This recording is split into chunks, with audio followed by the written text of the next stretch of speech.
দাদা কাদের কিরম ভালোবাসা জানি না, আমাদের দুই লোকে পুরো আটার মতো ভালোবাসা। আমার বউ বললো বার করবো, তা বারবো তো সংসারের জন্য ভালো। আমি ঠিক আছে করো, বলে এই দেখো আমি ফল কিনতে যাচ্ছি। আমি যাও, ও আবার 8 ঘন্টা পরে ফোন করে বলছে তোমার দিন তুমি দেখে নাও, আমার দিন আমি দেখে নিচ্ছি। বিশ্বাসঘাত মহিলা। তবে আমিও পুরুষ মানুষ, আমিও একা থাকছি না, আমি একটা দেহরক্ষী রেখেছি, নাম তার চপলা। তবে আজকে আমার মেয়ে জামাই আসবে, চপলাকে কই দেখতে পাচ্ছি না তো।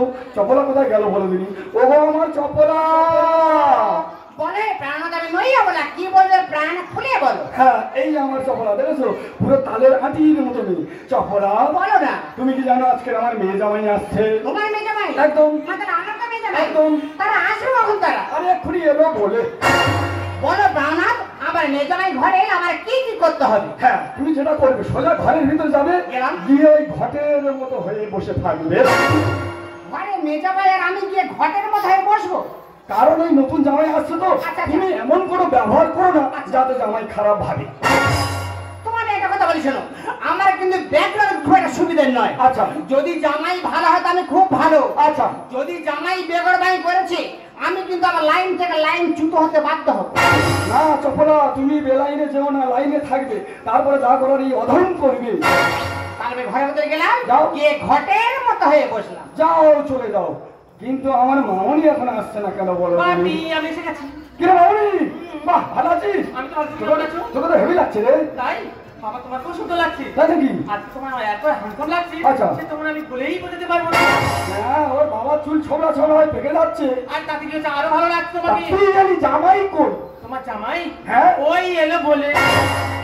এই শালা এখানে কেন রে? এ বাবা, এই শালা এখানে কেন? এই শালা তো লাঠি মেরে আমার হাড় হাড়তে ফেলে দিয়েছে। ইয়ে তো হাওড়া হাটে লাঠি মেরে আমি কোমর ভেঙে দিয়েছি। তোর বাবা কই রে? কান তুই চোখে দেখতে পাও না? ওই তো আমার বাবা। এটা তোর বাবা? ও বাবা, ও বাবা, শালা পেতলের মতো জামাই রে। আরে বাবা, ও ভালো আছো? বাবা তোর চেয়ে ভালো নেই, সেটা আমি জানি। বলছিলাম তুমি বিয়ে থা করো শুনি। হ্যাঁ বাবা হ্যাঁ। তাহলে এই নতুন শাড়ি নিয়ে কোথায় দেবো? হ্যাঁ ওটা কি আমি পরবো?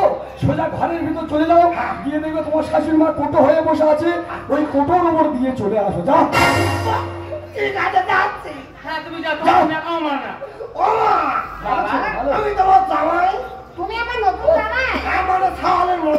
বাবা খুব ভালো ছেলে। হ্যাঁ জামাই মতো ছেলের মতো হবে। তোমার জন্য শাড়ি নেই, শাড়িটা গ্রহণ। এত বাড়াবাড়ি করতে গেলে শাড়ি আর কি দরকার ছিল?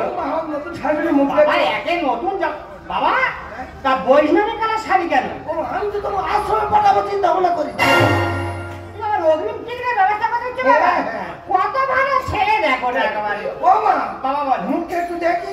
বাবা দেখার না, সবার পরে দেখবে মুখ। না আমি এখন দেখবো। আরে বাবা খাওয়ার সময় দেখবে মুখ। আমার খুব লজ্জা মাথা নিতে খাই, আমি এখন দেখবো।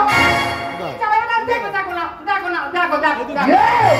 তুমি এখানে কি দেবো? তুই এখানে কেন? তুই এখানে কেন? তুই এখানে কেন? শ্বশুর বাড়ি তুই এখানে কেন? তুই তো আমার রিজেক্ট মাল, তুই এখানে কেন বেরো? চপড়া, এই জামাই, এই তুমি হাত আমি তুলবে না। জামাই, তোমার হাত উঠে যাবে। এই কি বলছিস? আর ওটা কে? কে ওটা কে? ওই রিজেক্ট বলছে? এ নিতে বলে ঠিক বলেছ তো? ঠিক বলছে মানে? এত ও তো আমার প্রথম পক্ষ। আরে মা, বছর চারের আগে এক ঘরে আমি অগ্রে ছেড়ে দিছি। তুই এর কাছে অগ্রহণের কথা বলছিস? তুই বলতে পারবি না ভাষা দিয়েছি।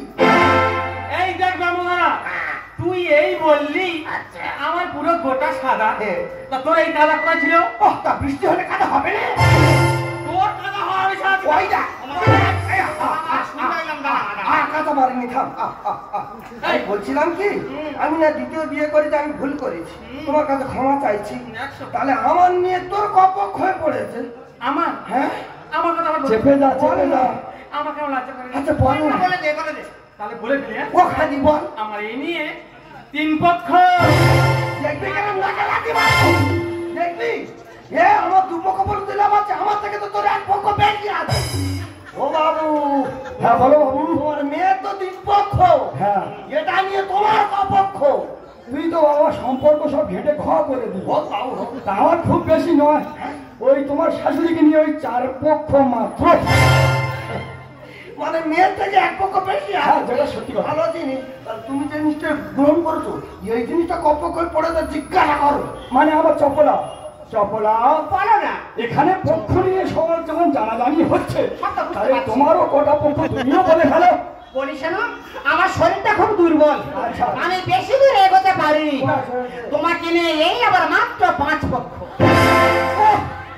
তাহলে আমার চপলা সবার থেকে এক পক্ষ ওপরে। হ্যাঁ। তাহলে এখানে এখানে কি দাঁড়ালো না, পক্ষ পক্ষ মিলে আমাদের কি পক্ষঘাত হবে? শাশুড়ি মা পুরনো বউ, শ্বশুর ভাইয়েরা ভাই, এই আগে বেরো। মানে হলো সতী, আমি যে জামাই। এই দেখো, তোমার কি আক্কেল গো? কেন? তুমি মা আর মেয়ের সাথে করে দিচ্ছ। শাশুড়ি মা পুরনো বউ, শ্বশুর ভাইয়েরা ভাই, মানে হলো সতী, আমি যে জামাই। বাড়ি থেকে বেরো না, কোনো কথা কই শুনবো না। বাড়ি থেকে তুই বেরো না, কোনো কথা কই শুনবো না। মেয়ের আমি দেবো বিয়ে বাড়িতে রে শালা। এই যে আমার প্রাণের স্বামী, কি? তুমি আমার বাপের বাড়ি এসে আমার মার সঙ্গে তুমি গন্ডগোল আরম্ভ করেছো। আরে গন্ডগোল তো তোর মার সাথে হয়নি, তা কার সঙ্গে? গন্ডগোল তৈরি করলো তোর বাবা। হাই ভগবান, এ কি হলো? কপাল আমার ভুলেছে। তোর বাবা মিস কলেতে আমার মন তুলে। আমি হাজার হলো শাশুড়ি আমাকে মাল বললো। হ্যাঁ জামাই, কত বড় নোংরা, কত বড় কথা। তুমি শাশুড়িকে মাল বলছো? দেখো জামাই, তুমি লিমিট ক্রস করবে না। এই বেশি কথা বললে তোর মাটিতে ঢোকে। ষাঁড় থেকে ভয় পেয়ে ধরলি বুড়োয়ে